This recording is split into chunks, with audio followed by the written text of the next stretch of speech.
ये सब हम लोग आए हैं तो इस व्यवस्था को थोड़ा सा और सुंदर बनाना है। ये व्यवस्था जो बनी है कोई एक आदमी ने नहीं बनाई। आप लोग कहीं कोई ये बोझ चढ़ा दो एक आदमी ने ये सारा काम कर दिया, एक आदमी का काम नहीं है। आप सब लोगों ने मिलकर के जोर लगाया तो ये व्यवस्था बन गई। आप सब लोगों ने मिलकर के किया तभी तो बनी व्यवस्था। किसने थोड़ा किया, ज़्यादा किया, क्या नहीं किया। तो इसलिए इसको और आगे बढ़ाने के लिए अब जो अपना गुरु पूर्णिमा का कार्यक्रम आएगा, उस गुरु पूर्णिमा के कार्यक्रम में हम तो ये विचार कर रहे हैं कि इस व्यवस्था को आप सब लोगों के सहयोग से और अच्छा सुंदर बनाएं। सुंदर बनाने का मतलब ये है कि हमारा किसी से कोई कंपटीशन या किसी को नीचा दिखाने का काम नहीं है कि भाई हम लोग अच्छी से अच्छी व्यवस्था करें और दूसरों को नीचा दिखाने का काम करें। ये हमारा मतलब नहीं है। हम लोग ये चाहते हैं कि हमारे साथ जो लोग आ रहे हैं वो आकर के हम सब लोगों को समझने का काम करें। समझने का क्या समझेंगे वो हम लोगों को? हमारे प्रेम को, हमारे प्यार को, हमारे संगठन को और हमारे आपस के अनुशासन को जब बाहर से लोग आकर के देखेंगे कि इनका कितना प्रेम है, कितना प्यार है, कितना इनका आपस में लगाव है, कितना इनके अंदर खुशी है, हर काम को करने के लिए कितना ये तत्पर रहते हैं, कितना इनका आपस में अनुशासन बना हुआ है। एक आदमी दूसरे आदमी को कहता है, कोई उसकी बात को मान लेता है, वो उसके ऊपर कोई विचार नहीं करता है कि मुझे इस काम को कैसे कह दिया, कैसे नहीं कह दिया। एक छोटे आदमी किसी बड़े आदमी को कोई काम बता दे तो बड़ा आदमी सोचेगा कि ये बात कैसे हुई। अभी हमारे सामने एक बात है, क्या बात है कि नामदानी और सेवादानी की रसीदें कट रही थी। सुनो बड़े ध्यान से, नामदानी सेवादानी की रसीदें कट रही थी। अब बच्चे लोग हमारे जो हैं, अगर हम उनको कोई काम बता दें कि लो बच्चों आप पढ़े लिखे तो हो ही और ये नामदानी सेवादानी ले जाओ और ले जा करके और वहाँ अपने संगत में जा करके और उनकी ये रसीद पर्ची भर लो।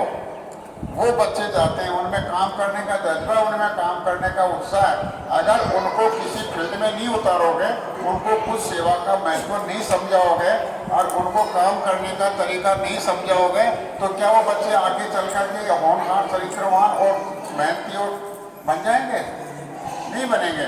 इसलिए आप लोगों से हम ये कहना चाहते हैं कि जब वो आपको कह रहे हैं कि नामदानी की 5 रुपये की रसीद आप बनवा लीजिए, तो नामदानी का मतलब ये होता है कि हर साल आपके पास में मोटर गाड़ी है, उस मोटर गाड़ी का आप लोग लाइसेंस को जमा करवाते हो, इंश्योरेंस वगैरह, तो एक बार में ज़िंदगी भर का थोड़ी हो जाता है।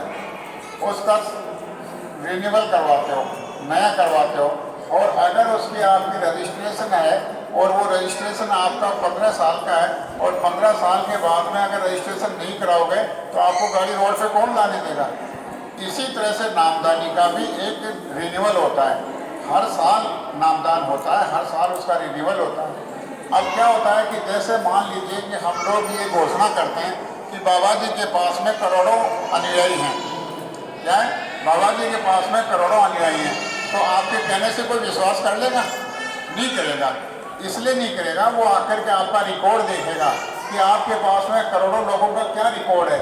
तो वो कहेंगे कि हमारे पास में देखो ये नामदानियों का नाम है, नामदानियों को रसीद दी गई है, इनका ये रिकॉर्ड है।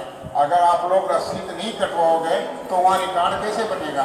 रिकॉर्ड नहीं बनेगा तो आप गुरु महाराज के अनुयायियों की गिनती में नहीं समझे जाओगे। इसलिए ये 5 रुपये की रसीद साल में एक बार कटती है और एक बार कटने के बाद में साल भर तक वो चलती है। साल भर के बाद में फिर 5 रुपये दे करके और फिर रसीद कटवा लो।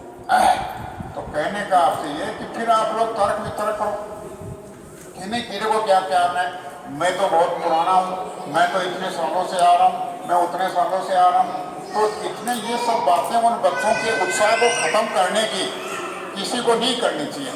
बच्चों को उत्साहित करने की करनी चाहिए। अगर मान लीजिए आप किसी बच्चे पे खुश हो गए और चलते चलते उसको 10 रुपये दे दिए, बच्चे खा लेना, तो ये तो आप काम कर रहे हो। वो बच्चा आपसे कुछ ले भी नहीं रहा है, वो सेवा कर रहा है। और सेवा करने के उस बच्चे का दोष खत्म करोगे, उस बच्चे को निरुत्साहित करोगे, निराशित करोगे, तो फिर आगे उसका काम करने का मन कैसे करेगा? वो तो बच्चा ही तो है, उसको थोड़ा सा करोगे तो वो आगे बढ़ेगा नहीं। इसलिए हम आप सब लोगों से कहते हैं कि ये बच्चे लोग अगर किसी काम को लेकर के आप लोगों के बीच में आते हैं तो आप लोग इनका सहयोग किया करो, इनको आगे बढ़ने के लिए हिम्मत दिया करो। जब इनको हिम्मत मिलेगी, इनको जोश मिलेगा, इनको सहारा मिलेगा, आगे देखने के लिए इनको शक्ति मिलेगी, तो ये सोचेंगे कि और ज़्यादा काम करने की इच्छा इनकी बनेगी। तो ये सब बातें हम सब लोगों को छोटी छोटी बातें हैं, लेकिन इनका दिल पर असर बड़ा होता है। बच्चे के दिल पर सेवा करने का असर जम जाएगा तो फिर वो बच्चा यानी संत सतगुरु की सेवा में जुड़ा रहेगा और आगे से आगे काम करने की इच्छा बनी रहेगी। और गुरु महाराज भी कहते हैं कि तुम अपने बच्चे बच्चियों को यहाँ पर जब सत्संग में आते हो तो लेकर के आया करो।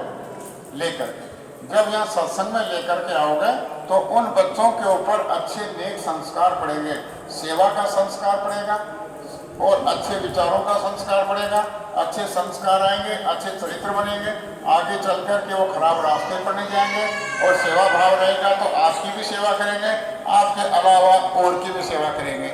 और अगर उनको सत्संग से नहीं जोड़ोगे और कहीं इसको तो पढ़ा लिखा करके बैरिस्टर, मजिस्ट्रेट, डॉक्टर, वकील बनाना है, तो वो डॉक्टर, वकील, बैरिस्टर बनने के बाद में फिर आपकी कदर नहीं करेगा, क्योंकि वो तो पढ़ा लिखा हो गया। अब उसको आपके साथ रहने में भी शर्म आएगी और आपके साथ खाने में भी शर्म आएगी और आपको उसको अपने पिता को बताने के लिए भी उसको शर्म आएगी, क्योंकि उसकी नेचर, उसका चाल चलन, उसका रहन सहन, उसका यानी आपस का जो वातावरण है वो सारा का सारा है ही उसी तरीका। उसने अपने आप को देखा ही नहीं कि मैं कहाँ हूँ क्या हूँ।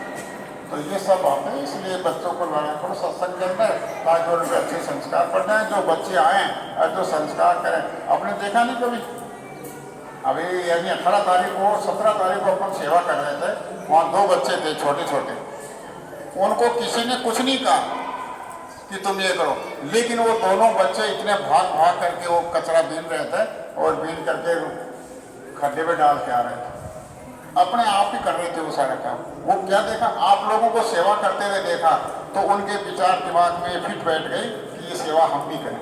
जो आपने किया उसको देखा बच्चे ने, वो काम करने लगे। इसलिए अपन बच्चों के सामने अच्छे काम करेंगे तो उस काम को बच्चे देखेंगे तो वो भी उस काम को करने लगते हैं। बच्चों को भी लेके आना जरूरी होता है। बोलो सब जय